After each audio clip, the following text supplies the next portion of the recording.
When was the last time your life was a roller coaster? That might have been yesterday. That might have been a year ago. It might have been 10 years ago or 30 years ago.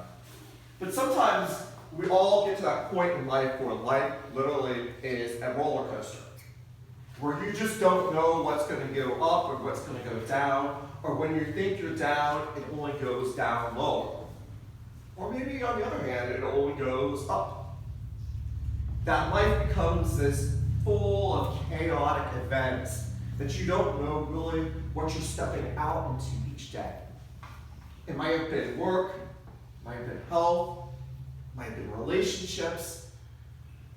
Life becomes this roller coaster ride where you simply don't know what's going to happen next. And we're kind of in this roller coaster ride part of the church here. It's kind of an odd, strange part of the church here. Because if you think about it, here you have followers of Jesus who thought everything was going to be peachy keen following this rabbi who's going around feeding people, healing people, saying nice things. Everything is great. And next thing you know, he's arrested, killed, and buried. Crash, burn. Then the next time, 3 days later, risen Jesus, everything's happy. And that goes on for another 40 days. And then that ends on Ascension Thursday, this Thursday. And Jesus is taken up into heaven. And now these early followers of Jesus are on yet another roller coaster ride, where what they thought was going to be stability and consistency has now changed yet again. It's totally changed. If you think about it, there's many ways that early church is so much like our lives. We just don't know what's going to happen next. We think a job might be there forever, and it isn't. We think a relationship might be there forever, and it isn't. We think our health is going to be fine forever, and it isn't. We go in this up and down and all around cycle, and that sometimes just drains us, and sometimes unmoors us, sometimes just plain exhausts us. This time period in the church here, from Ascension to Pentecost next Sunday, are 9 days where the church is in this really thin space. It's almost like a mini Advent, if you think about it. Because in Advent, we await for the coming of Jesus. But in this time, we're awaiting the coming of the Holy Spirit. These 9 days, the church has traditionally played as a part of intense prayer. And it's kind of unfortunate that it's been one of those things that's been forgotten over the years. 9 days of prayer, all you former Catholics out there, is a oh, so good. Love it. A novena. It's not just you're praying to St. Anthony to find your car keys or St. Jude because life just is horrible. But it means a 9 days of intense prayer. The Church of England has really done a fine job across the pond of turning these 9 days to being a time of great prayer. It doesn't matter if you're charismatic or evangelical or Anglo-Catholic, it turns into a time of great prayer. And it's finally starting to trickle into the United States. And that people are being asked to pray more. Pray more for guidance. Because I think if you go back to our gospel today, which is actually the third installment of Jesus' high priestly prayer. And this is, again, one of those weird gospels which is not in sequence. It's actually happening after the Last Supper, before Jesus' arrest. So you can imagine Jesus giving these instructions to his apostles before things go wrong. And he's saying, be one, be united, be strong, be grounded, be one in me and I in you. And really that's what we all need, is something to anchor ourselves in the roller coasters of life. to have stability, to have consistency. Because if we don't have that, this roller coaster will destroy us. It'll unhinge us.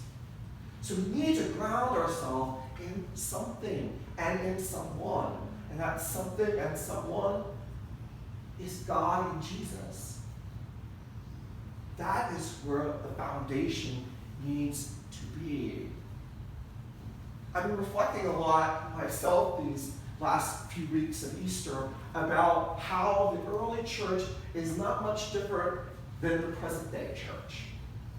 A bunch of people trying to figure out who this Jesus is, trying to figure out what the next steps are going to be, trying to figure out what the future will bring, but at the same time having absolutely no idea what that's going to look like. And I think that's where the church is today. We know the church is changing. We know it's changing rapidly. We just don't know what it is changing into. We know it will be God's people. We know the gospel will be the same. We know the sacraments will be the same. But what is going into next? I don't know. Churches are changing rapidly. And maybe as church, we need to look back at those early Christians and say, what is of value and what is not? What really feeds the disciples of Jesus today? What sustains us? And what are the things that we need to let go of? Within these last month and a half of the Easter season, our diocese has closed 2 churches have decided to give it up. Not because they did anything wrong, not because they weren't faithful Christians, just they got tired. They got exhausted. And maybe they didn't have that grounding to keep themselves stable enough. And they weren't afraid to let go of things. Just let go of things. Much like our lives as Christians, we have to ask ourselves what grounds us. And I hope that's prayer. I hope that's community. I hope it's service to one another. That grounds us, anchors us in Christ. And what are the things that we don't need on this journey? What are the things we can let go of? Life is full of roller coaster rides. Twists and turns, ups and downs, that we simply don't know what's going to happen next. But we, in this journey, need something to ground us in. And we always have to ask, what is that anchor? What is that anchor? And we need to constantly have ourselves tethered to it. As we prepare in these last days of the Easter season, Pentecost next week, let's take time out for prayer. You don't necessarily have to pull out grandma's Novena cards from way back when. But take time out to pray each day this week. Maybe it's a simple Our Father. Maybe just pull out the Bible. Maybe it's just a time of silence. And ask yourself, what is it that grounds you?